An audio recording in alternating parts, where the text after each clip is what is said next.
ሰላም ጤና ይስጥልን እንደምን ረፈዳችሁ እንደምን ዋላችሁ እንደምን ከረማችሁ ውድ አድማጭ ተመልካቾቻችን ነው። አሁንም የዝውውር ዜናዎችን ይዘንላችሁ ቀርበናል።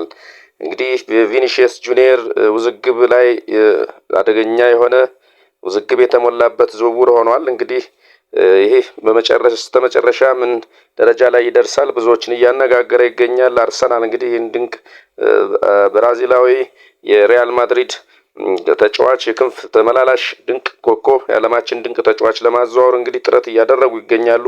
ከገንዘቡም ብዛት የተነሳ እንዲሁም ደግሞ ካለ ውዝግብ በጣም ከፍተኛ ውዝግብን አስነስቷል። እንግዲህ በተጫዋቹ በሪያል ማድሪድ እንግዲህ በፕሪሲዝን ዝግጅት ላይ አልገኝም በማለት ሐሳቡን ገልጿል። በፕሪሲዝን ዝግጅት ፈጽሞ አልገኝም በማለት እንግዲህ ሐሳቡን ገልጿል ማለት ነው።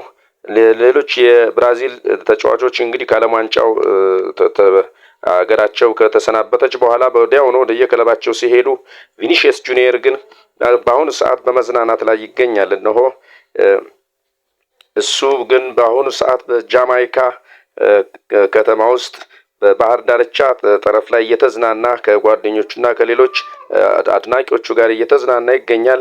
ስለዚህ ምናልባትም ሪያል ማድሪድ ከዚህ በኋላ የዚህን ተጫዋችን አገልግሎት የማግኘት እድሉ እጅግ ዝቅተኛ ይሆናል ማለት ነው። ይህም እነዚህ ጉዳዮች ተደማምረው እንግዲህ አርሰናል ይቀላቀላል የሚል ዘገባዎች እየወጡ ይገኛሉ። ዋጋው ከፍ ያለ ዋጋም ቢቀርብበትም እንኳን አርሰናል ግን ይህንን ተጫዋች ለማግኘት ጠንክረው እየሰሩ ይገኛሉ። ምናልባት ለአርሰናል ይሄ ትልቅ እድል ሊሆን ይችላል። ምክንያቱም ድንቅና ብቃት ያለው ተጫዋች ስለሆነ እንግዲህ በአሁኑ ሰዓት በባህር ዳርቻዎች በጃማይካ ባህር ዳርቻዎች ላይ እየተዝናና የሚገኘው ቪኒሺየስ ጁኒየር በሪያል ማድሪድ በፕሪሲዝን የሚያደርጋቸውን ልምምዶችና ውድድሮች የአቋም መፈተሻ ውድድሮች ላይ አልገኝም በማለት ሐሳቡን ገልጿል። ይህም ደግሞ ምናልባትም ከሪያል ማድሪድ የሚወጣበት አንዱ አጋጣሚ ሊሆን ይችላል ማለት ነው። ያን እንግዲህ ማድሪድ የመጨረሻውን የሚለውን ደሞዝ ይፋ አድርጎለታል። እንደገናም ደግሞ የኮንትራቱንም ይፋ እንዲሁ አሳውቋል። ስለዚህ ቪኒሺየስ ጁኒየር ይሄንንና ሌሎችም ጉዳዮችን በመመልከት ይስማማል የሚል ግምት የለም። ምክንያቱም አሳውቀውታል። ደሞዙንም ስላሳወቁት ይስማማል የሚል ግምት በብዙዎች ዘንድ እየተነሳ አይገኝም። ምክንያቱም ይህ ደሞዝ ለሱ እሱ ከክሊያን ምባፔ እኩል ሊከፈለኝ ይገባል እያለ ሐሳቡን እየገለጸ ይገኛል። እንደ ክሊያን ምባፔ ሊከፈለኝ ይገባል። ስለዚህ የሚያቀርቡለትን ገንዘብ እየተስማማ ስላልሆነ አርሰናል አሁንም ሰፊ እድል እያገኘ ይገኛል እና አንድሬ ቤርታ፣ አርቴታና ጆን ኬሬንኬ እንግዲህ ይህንን ተጫዋች ይህንን ውዝግብ የተሞላበት ትልቅ ዝውውር ለማጠናቀቅ እንግዲህ ሌት ተቀን እየሰሩ ይገኛሉ። አርሰናል ይህንን ተጫዋች የራሱ ለማድረግ አርቴታ እንግዲህ ከአጋሮቹ ጋር ጠንከር ያለ ውይይትና ምክክር እያደረገ ይገኛል። ዴይሊ ስታር ፉትቦል አርሰናል ለዝውውሩ 103 ሚሊዮን ፓውንድ ማቅረቡ ዘግቧል። አርሰናል ለዚህ ዝውውር ለቪኒሺየስ ጁኒየርን ወደ ክለቡ ለማምጣት 103 ሚሊዮን ፓውንድ መደባቸውን ዴይሊ ሜል ዘግቦታል። ሌላው ቼልሲ በአዛውንቶች ተጫዋቾች ዝውውር ላይ መጠመዱ ደጋፊዎችን እጅግ ያበሳጨ ሆኗል።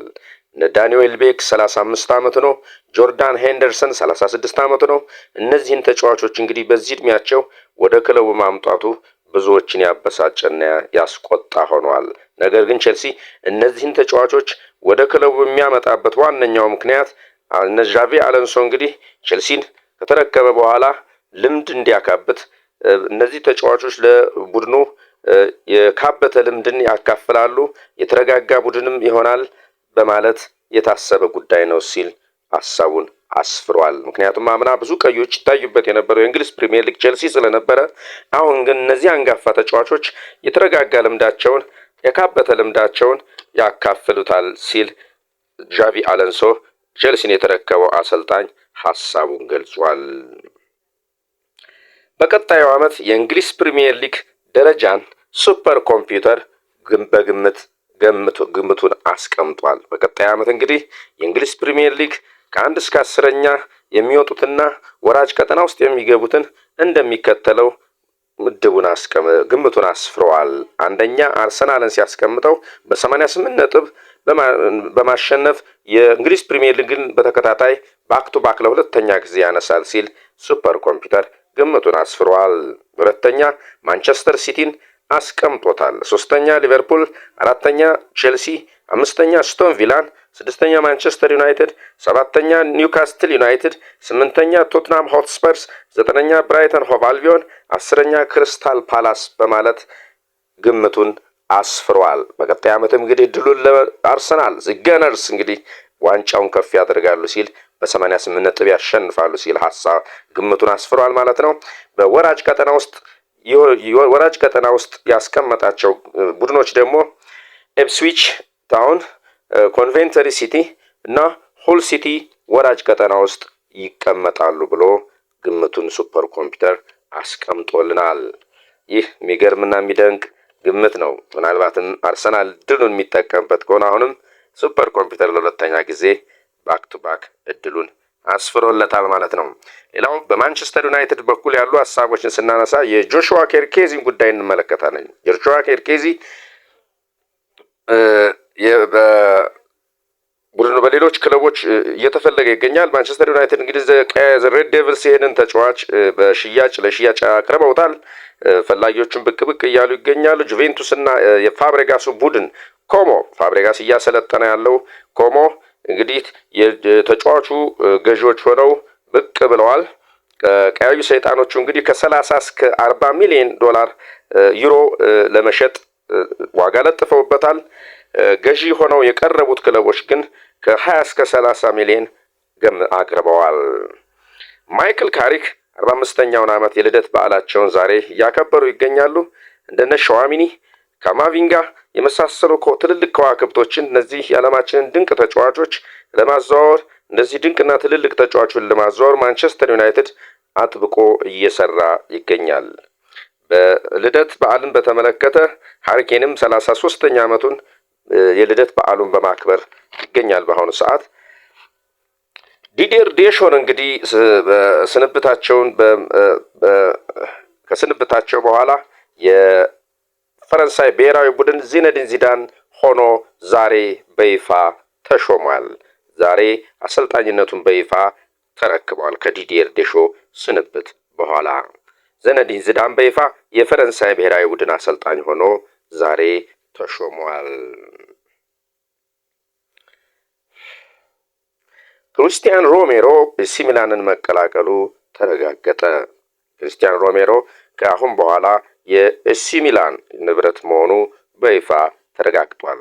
የብዙ ድንቅ ከዋክብት ስብስብ የሆነችው ሀገር እነ ካላፊዮሪን፣ ዳናሮማን፣ ባርኮላን፣ ሳንድሮ ቶናሌን እነዚህ ድንቅ የሆኑ በእንግሊዝ ፕሪሚየር እና በሌሎችም ውስጥ ብቃታቸውን በድንቅ እያሳዩ የሚገኙት ተጫዋቾች ስብስብ የሆነችው ሀገር እነሆ ለ8 ድፍን ዓመታት የዓለም ዋንጫን ሳትሳተፍ ቀርታለች። የዓለም ዋንጫን መሳተፍ ተስኗት ከዓለም ዋንጫ ከማጣሪያ ውድድሮች ውጭ ሆናለች።